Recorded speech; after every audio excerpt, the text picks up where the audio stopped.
No, he's cooking them. That's what do you mean? I genuinely would have been shocked if he didn't fucking talk about how insanely hypocritical it is for the Democratic Party to be like, we are a nation of immigrants, to turn around and be like, we're the guys who are going to kill them. Programming.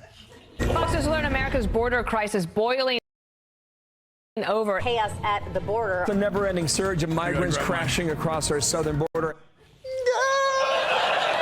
Yes, every 2 to 4 years, we are reminded that we have a southern border. And it is porous. There's a migrant crime spree killing Americans, and the president's an accessory to murder. We are being overwhelmed. There is no word to describe this except invasion. Illegal invaders invading America, pouring over our border by the millions. Criminals, rapists, murderers, child predators, and God knows who else. God knows who else? I mean, statistically, a couple of them at least have to be podcasters. I mean, murderers. But point taken. I think my pants just shit their pants. And if you're thinking that these are just some Central American no-goodniks, think again. The countries we know they're coming from. Iran, #1 state sponsor of terror, their satellite country, Syria. Egypt, home of the Muslim Brotherhood. Afghanistan, home of Al-Qaeda. 10,000 plus from Russia. Record numbers of Chinese men of military age who have come across our border. The number of military-age men that are showing up with military haircuts, clearly in shape. They're saying these guys are showing up with six-packs and military boots. They're clear. I mean, tight asses. I mean, there's not an ounce of fat on these motherfuckers. I am so hard right. I want to go down to that goddamn border and I want to get ass deep on these immigrants. I want to suck and until. Okay, this is literally all right. I'm gonna say it. This is a little bit too in the pocket. Okay, this is a little bit too. This is my bit. Okay, I'm sorry, you're fucking taking my bit verbatim. What the fuck, bro? He copied my flow bar for bar. That's crazy. Come on the show, Jon Stewart, please, or whoever the writer is that gave him the bit, because, you know, I don't really care about that part. I want to stick cash me outside. How about that? That's what I'm saying. Wow. So we got.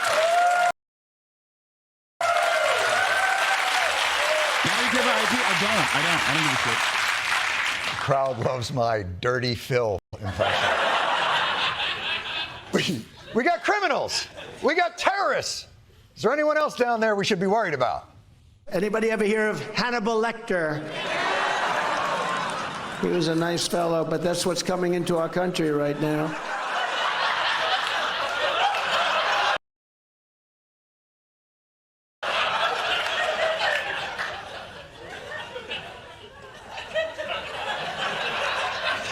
Wouldn't cannibals amongst them be the solution to the problem? Or are they fasting until they get to America? Well, it's clear hyperbole, but there does seem to be bipartisan agreement now that the border is a problem. There were 300,000 crossings in December alone. That's an all-time high, and that is not sustainable. But Republicans turned down the chance to pass a strong border bill supported by the Border Patrol Union because of how confident they are that fear-mongering will be an effective election year strategy. It's all about branding.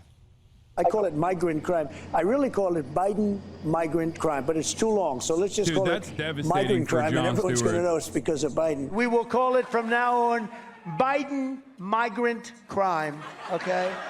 It's migrant crime. This is, we'll call it, I got it, migrant. Let's call it migrant. Biden crime. Oh, that's good. That's smart. Migrant crime.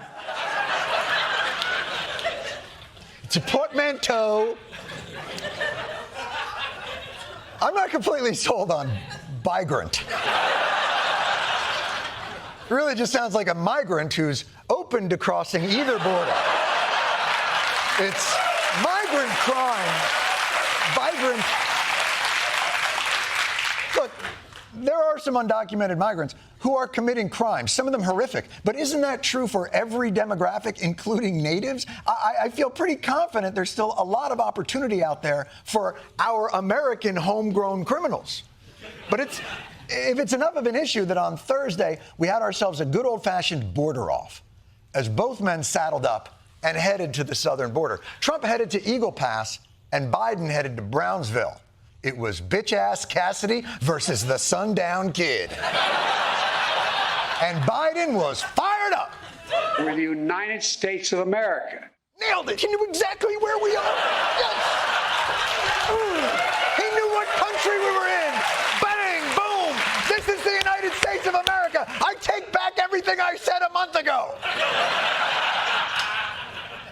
Lay out your... I mean, this is good. Like, he's nailing Biden on the age thing, but he's not hitting him on, like, the right-wing framing on the issue. I hope he does get there, because that's old school. That's old school Jon Stewart. Like, come on. Democratic incompetence, adopting right-wing framing on an issue. That's, like, my expectation. He lightly alludes to the fact that immigration is a made-up phenomena, a made-up problem, and then quickly goes back on that framing by saying 300,000 border crossings unsustainable. In the most charitable ways, I tried to, in the most charitable assessment, I wanted him to at least say, like, it's unsustainable because of the way that we are processing migrants, which is to say we're not processing them adequately. You know what I mean? But he's not even saying that. He briefly alluded to the fact that immigrants are, you know, doing crime, but so is everybody else, without talking about the actual fucking data showing that undocumented migrants are doing less crime than natural-born U.S. citizens per capita. Your proposal, sir. I understand my predecessor's in Eagle Pass today. So here's what I would say to Mr. Trump.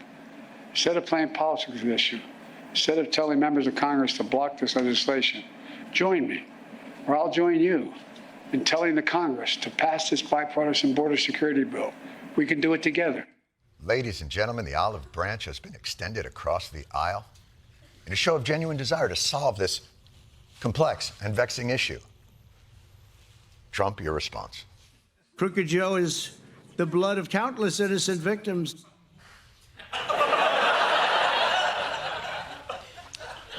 That's a no.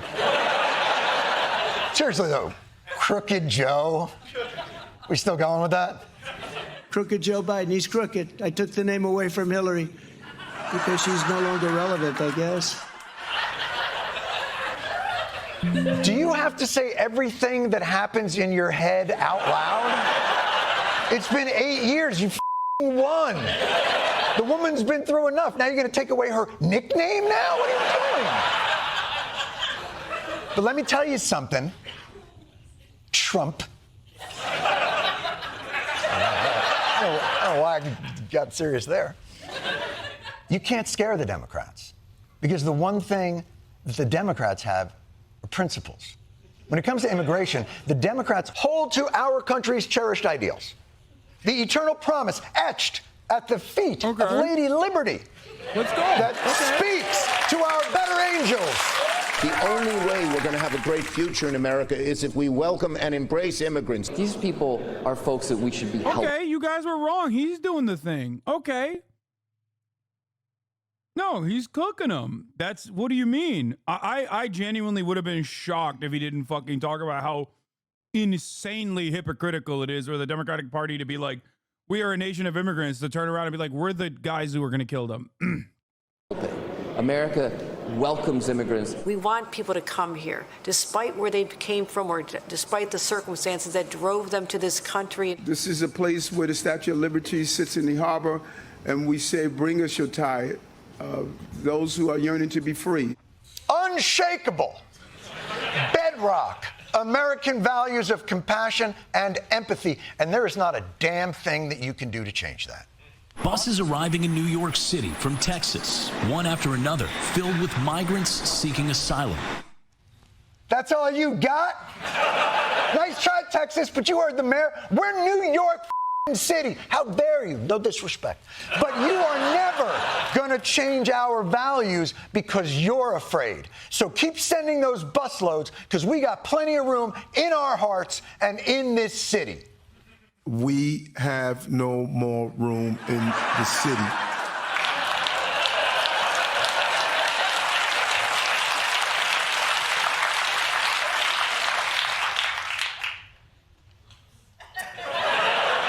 I mean, I did this literally not with Eric Adams, but with Joe Biden, talking about fucking how at the top of the hour there's a 3-minute ad break and then claiming that there isn't one. You know what I mean? Only 3 years later. And obviously there is a 3-minute ad break at the top of the hour, no matter what you say, unless you subscribe, in which case you won't see a 3-minute ad break at the top of the hour. You won't see one at all. That's right. It's been a while since I pulled a fast one on you motherfuckers, honestly. So here is the 3-minute ad break now. You can also get gifted a sub if you're lucky. Why do you torture us like this? An unending nightmare I can never wake up from. 1010.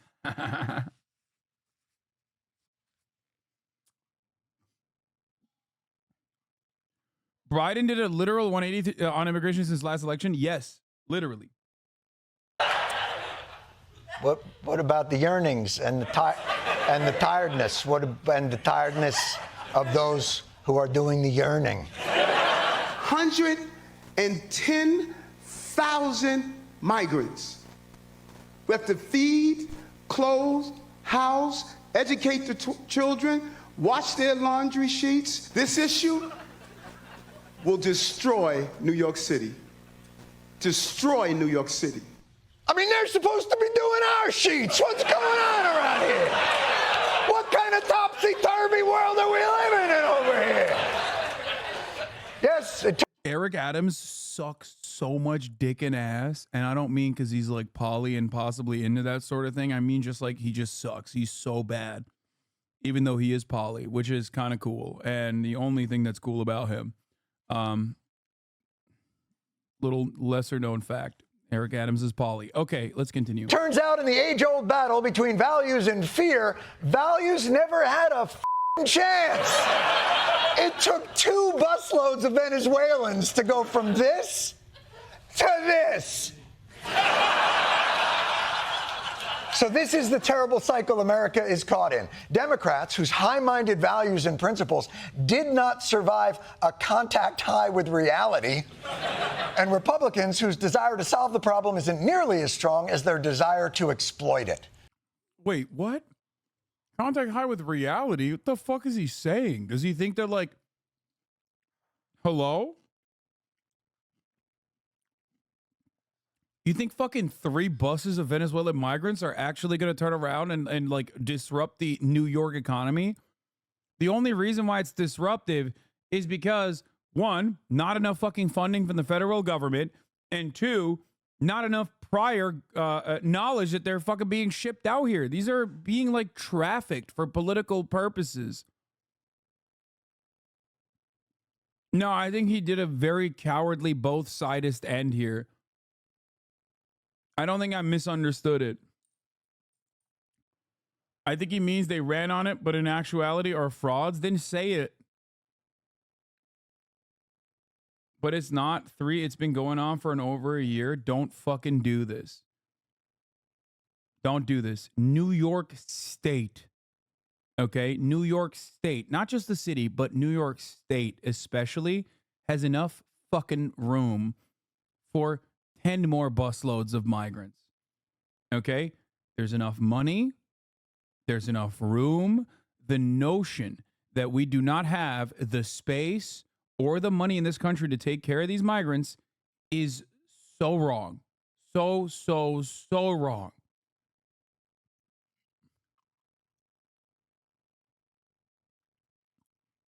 The problem is we do not want to help them. I know we do. That's what angers me. They put out ads. They put out ads.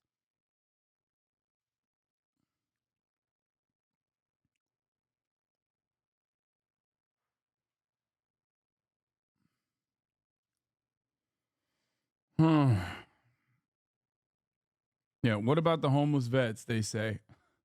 I know this chatter is most likely joking. They're a 22-month subscriber. I highly doubt that they're coming in here with the most reactionary framing of all time, being like, what about the homeless vets? As though New York has ever given a shit about the homelessness problem before the migrants. Anyway. And no one wins. Well, except this guy. Clearly in shape. They said these guys are showing up with six-packs and military boots. Learn more about it in his new special, Dr. Phil Straddles the Border. Dr. Phil is like, fill me in. Fill me up, buttercup. I see how handsome you are. First things first, what are you doing to me? Have you covered the Thai versus Filipino trans femme war? It's incredible. What? Thais and Filipinos are actually engaging in an LGBT war? I'm too busy to cover it. Come back to my account later. Wait, what? What do you mean? Why is there an LGBT war between Thai and Filipino on who's like gayer as a society? Is that what it is? Because I actually don't know. What are they doing? Like a dick sucking competition? Because I literally don't know who's gayer across the board. It's a tough call. I think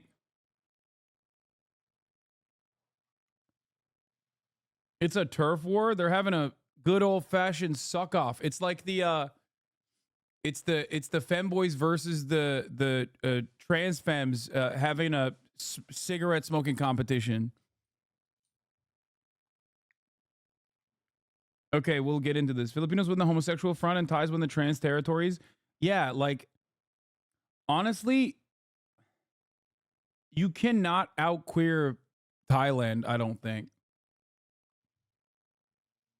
As far as I understand, due to not being as impacted by direct colonialism, they were kind of left untouched by the puritanical values that were instilled upon other colonies. So they're gay as fuck. Like, and I mean gay as in like the catch-all term gay. I don't mean literally like just man-on-man action. I'm talking queer, right? No, not repressed gay. What? No. Repressed? We're talking Thailand. What do you mean repressed? No, the exact opposite. Thailand is what happens when you don't. Thailand is like living in fucking ancient Greece style lack of repression in terms of queerness and the expression of queerness. There ain't no repression.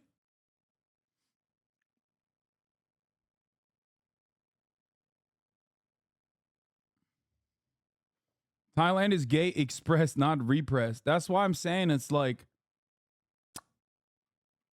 I don't know. I feel like in a suck off, like, I don't know if Thailand, I think Thailand clears, honestly. The Filipinos were bullying the Thai trans femmes, then beat some Thai trans femmes 8-2. Then like a boatload of Thai trans femmes gathered around the Filipino hotel with the cops waiting to beat them while they were being loaded to the police station. Lol. Wait, goddamn.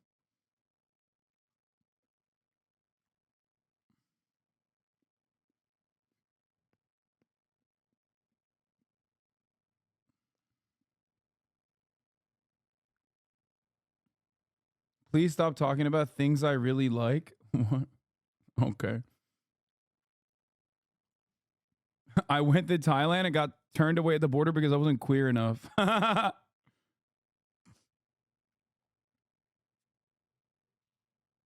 you been to Thailand? I have not.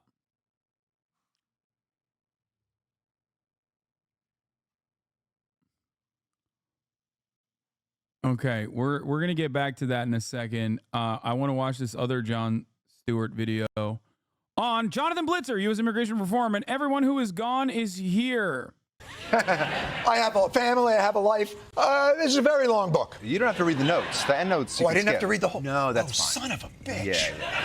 Yeah. What an incredibly thorough documentation of the causes of the immigration crisis.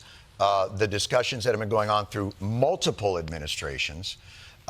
In your mind, what has us trapped in this sort of Sisyphusian nightmare? Yeah. I mean, for years and years, we've watched kind of in this loop as politicians in Washington say we can't pass comprehensive immigration reform because of the situation at the border. And yet, the situation at the border is in a state of chaos because we have not passed comprehensive immigration reform. And as a result, the asylum. I don't know anything about this dude's book, but if you want to learn about the real materialist roots as to why immigration is a permafuck situation in the United States of America, I will always recommend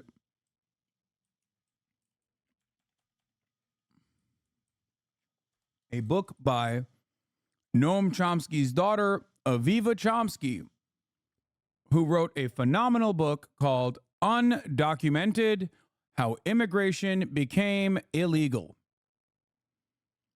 She also is the author of They Take Our Jobs and 20 Other Myths About Immigration. Undocumented: How Immigration Became Illegal is actually a phenomenal historical analysis, a historical materialist analysis on how American borders worked originally and how they changed in an effort to create a permanent underclass of undocumented migrants that were easy to exploit. This is the book that I quote whenever I talk about immigration. Whenever I talk about immigration in the United States of America, this is the formative work. This is it. One of Noam Chomsky's many children. He fucked a lot. Aviva Chomsky. Recommended super hard. Where did illegality come from? Choosing to be undocumented, becoming illegal. What part of illegal do you understand? It basically goes into a lot of the historical significance and why people became, like, the classification of illegal or a restriction of immigration came, and what the that book is terrible. It cites no sources when she speaks about the top of the hour ad break. She sucks. I already served the top of the hour ad break. Suck my dick. Noam Chomsky only had 3 kids. Why did I think he had like 6? Okay, I was wrong. Well, he fucked a lot. 3 is a good amount. Asylum system at the southern border has borne the brunt of the otherwise failing system. And so we're stuck in this loop where lawmakers in Washington point to the border to justify their inaction, and the border is in the state of chaos that it is because of inaction in Washington. Right. I almost never hear politicians talking about how many people can you absorb. I mean, when you tell me there's going to be 2 million people coming through the southern border and they are just, being kind of logged and released, that sounds utterly chaotic and a recipe for disaster. But how many people can this country absorb? What do we need for economic growth? What is a better system? Don't make me turn into fucking Matty Iglesias right now. 1 billion Americans. I'm talking bees, baby. Don't make me do the fucking Matty Iglesias thing. I won't stop. I feel like we never talk about that. We just react to images of chaos. Absolutely. I mean, we can't talk about one aspect of the immigration system without view of the other. And so, if we're only ever talking about the southern border, we're missing the entire kind of picture that we need to better understand. But just as an example, right now, and you don't have to take my word for it. I mean, the chairman. You should don't. You're the only one. Until you read the footnotes. The chairman of the Federal Reserve, economists across the country, everyone is pointing to the fact that, immigrant labor has essentially kept this country's economy afloat following the COVID years. And so, this is the engine of growth. The population is getting older. The workforce that immigrant is labor can be more easily exploited, is paid less, starts to depress wages for a lot of other people. Is that? He's right. That's 100% true. Immigrant labor is kept in the state that it's kept in, specifically so that there is a permanently refreshing cycle of some of the most desperate people that will be a willing participant of the perma underclass, and that pool of labor is absolutely leveraged against the existing documented labor force And it is used in a way to depress wages. That is absolutely correct. Now, this is an argument that right-wingers don't make for some reason. If you're like really racist, if you were like unironically the most racist guy, you should be saying that. They just keep saying, they took our jobs. It's like, no, they didn't take the jobs. You weren't going to do those jobs anyway. You want to enslave people to do those jobs. This is like one step above that enslavement. Okay? Now,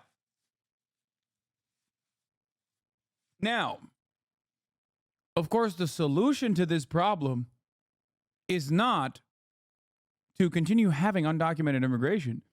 The solution to this problem is to document them and allow them to also have the same points of legal restitution that the documented labor force has, which is already very marginal to begin with.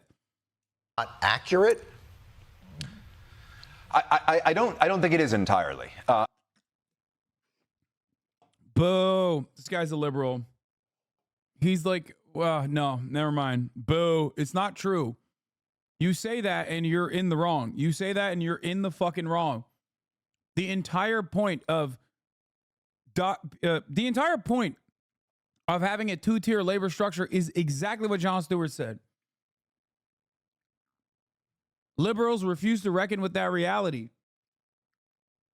I think it's a much murkier picture. Reasonably accurate. Well, until there are ways of absorbing an immigrant labor force legally into the country, there are always going to be opportunities for employers to exploit the undocumented and, in the process, to drive down working wages.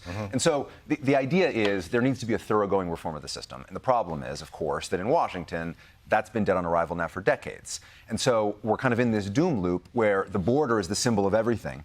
But obviously, in a kind of commonsensical way, the only way to approach this broader problem is to deal with every aspect of the system. This is where you drop us like a little drop of sunshine and you say, but here's the good news. Yeah. Go. What's in here? No! I would say the good news is that from a policy perspective, at least doing some of the things to relieve pressure at the southern border are no great mystery to lawmakers. I mean, the problem, of course, is the politics, but it doesn't require any great feat of the imagination. This is not a complexity beyond the imagination. Yeah, relieve the pressure from the borders by shutting them off. There ain't no fucking way he's going to say that, right? Please. The liberal attitude here, for the record, is going to be have more restrictive border crossing policies, but also simultaneously give a little bit more money. Give a little bit more money to the processors, you know, to make sure that we have more judges that look through the cases. Little tit, little tat. The situation is fundamentally broken for the reasons that Jon Stewart correctly pointed out. As long as there is a two-tier structure, as long as there are severe restrictions coming into the United States of America, these people are always going to look for illegal means of coming into the United States of America. And as long as America exists in the way that it does, and the rest of the countries live in the rubble of American consequence, there's going to be motherfuckers coming into the United States of America. Can't put an end to that. The only long-term solution to a flow of migrants is to ensure economic cooperation and sustainable growth in the global south. Allow them to thrive instead of doing unequal exchange in the way that we have post-World War II. Pre-World War II was more aggressive colonial occupation. Post-World War II, imperialism and economic imperialism in general, not just like direct boots on the ground military warfare, but instead economic imperialism and a permanent structure of unequal exchange where we take their natural resources, we take their labor, and we keep them poor. Nobody is going to fucking leave their country and their friends and their family behind unless they have to. No one's doing that shit if they don't have to. That's it.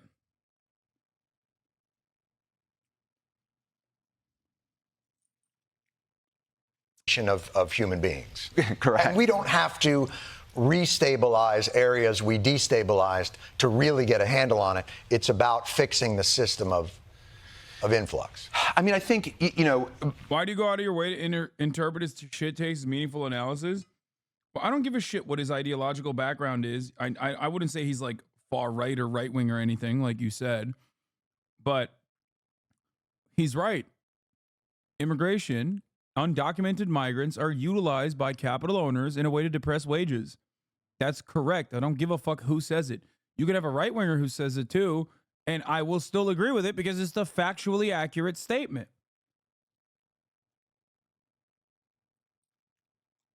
It is objectively correct. That is why the classification of undocumented immigrant exists to begin with.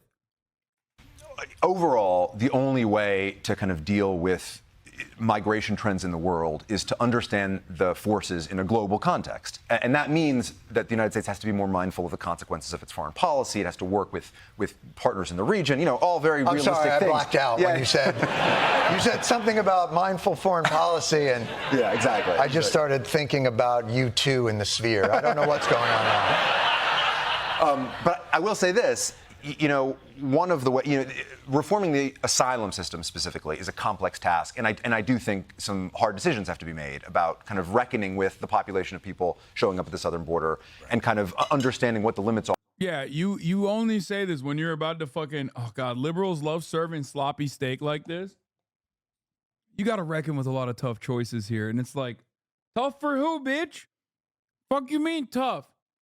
No, when he says you got to reckon with some tough choices, he means like we got to severely limit our asylum structure. We got to reintegrate or reorient the asylum structure that we have. We can't be getting everyone as a victim of rape into this country. You know what I'm saying? God, liberalism, man. Fucking gross. Ew. Listen, Stalin got a lot of things wrong, but he got some very important things right. Okay? Ridding the world of the Nazi scourge, definitely a big W for him. Okay? And another thing that he was truly prescient on was when he said social democrats are the polite wing of fascism, that they were simply social fascists. Holy moly, dude.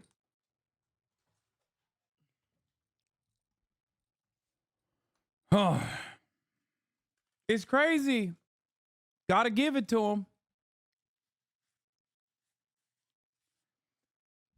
A lot of liberals do love hitting that fucking line. They love hitting that line, dude. They'll be like, listen, you're really twisting my arm here, but like, I gotta fucking kill some migrants. are of the asylum system as we know it. But before we get to a point of having to make these major sacrifices I don't think Jeremy Corbyn is a polite wing of fascism. Lamau. I don't think Jeremy Corbyn is a social democrat.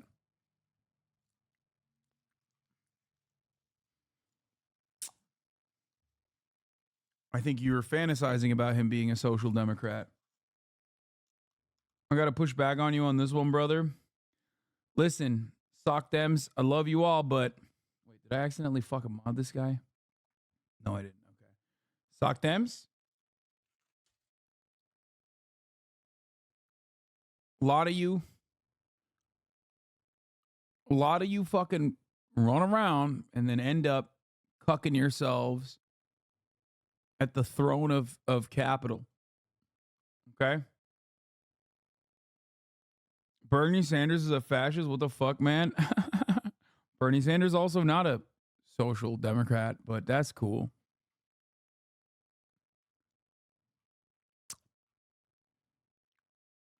Are there any non-nativist racist reasons to strawman your argument? Wouldn't everyone just move here, setting up the argument? No one would move here if they had comfort in their homes, economic prosperity. Can you define social democrat as just liberal to you? Stalin died on March 5th. Kaya was born on March 5th. Welcome back, Stalin.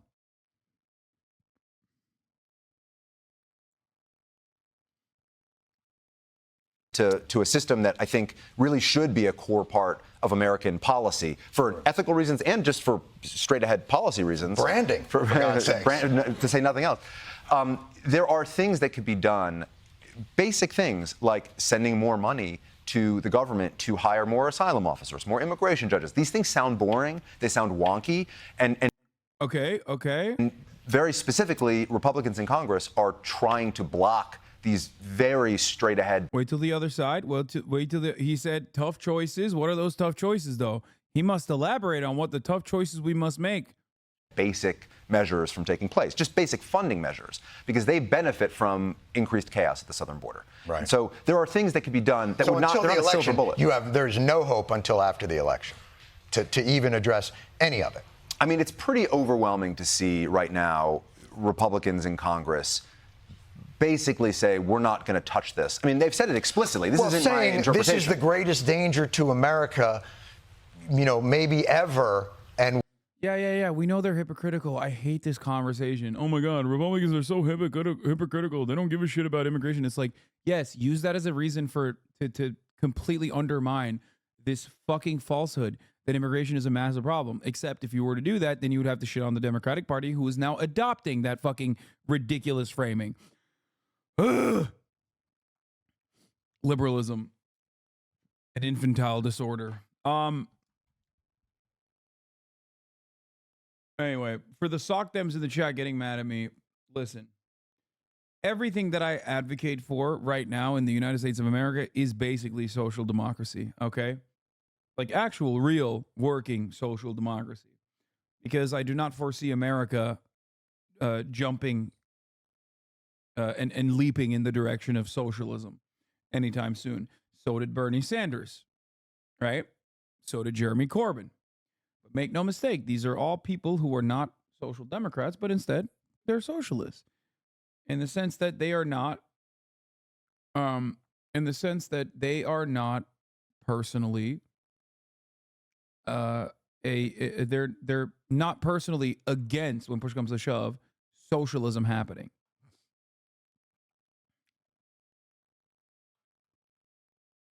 The best socialists are pragmatists as well. Yes, I am absolutely a pragmatist.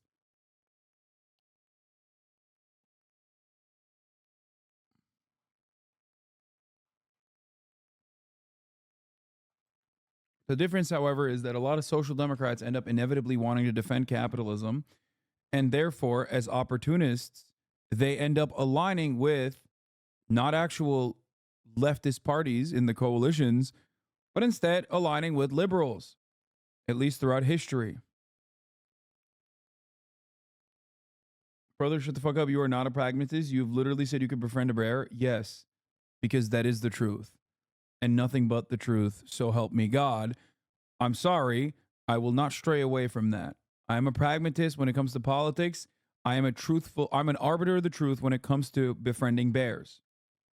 We're not going to do anything because we think it's a great issue. I mean, that's truly devious. Yeah, and the plot of that playing out was the administration, the Biden administration, went to Congress and said, we need more money to increase resources at the southern border. But they were slow on the uptick as well. Absolutely. And there's plenty that the Biden administration could be faulted for. They go to Congress, they ask for money. That doesn't work because Republicans say, no, we want to see further changes to the asylum system as we know it. The administration goes to the negotiating table, makes a series of compromises that Democrats were not comfortable making years ago. I mean, pretty significant changes just in their own orientation in this conversation. And they finally broker this deal. I mean, this isn't just a Democratic effort. This is a bipartisan group in the Senate doing this. Before the terms of the deal are even announced, you have Mitch McConnell saying to his Senate members, listen, the politics of this, I think the phrase he used as it was reported was the politics have changed. And the politics having changed were Trump came out against this negotiation. Wow. And so it was very clear. I mean, a very clear calculation was made that we benefit from this situation getting worse. It's so tough because, McConnell's usually so idealistic. It's just hard to see. I was shocked. It's shocking. How can this conversation just end here? How can you not say that obviously, judging by the Republican inability or Republican interest in solving this problem, we can very clearly assert that it's not a real problem at all. And therefore, the Democrats should have never even suggested a Republican solution. They're framing it as bipartisan. It's not bipartisan. Ideal Demsoc-Commie relation is this.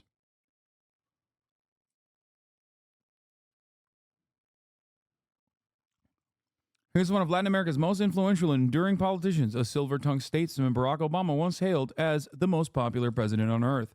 But had it not been for a chiding from Fidel Castro nearly 4 decades ago, Luiz Inácio Lula da Silva might well have abandoned what would prove one of the most storied political careers the region has ever known.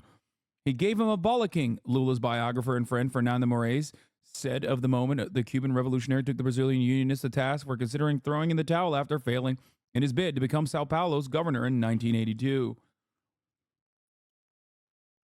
Who described Lula? He is the biggest class conciliator ever.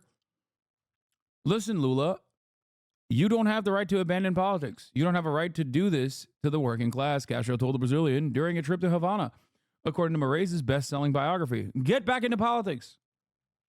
Lula's chronicler believes it was a pivotal moment in his life of a 76-year-old subject who took his Cuban host's advice to heart. Lud had a message for you. Prezzo is live? Yeah, raid Prezzo. Let's go to a 1 Hasan.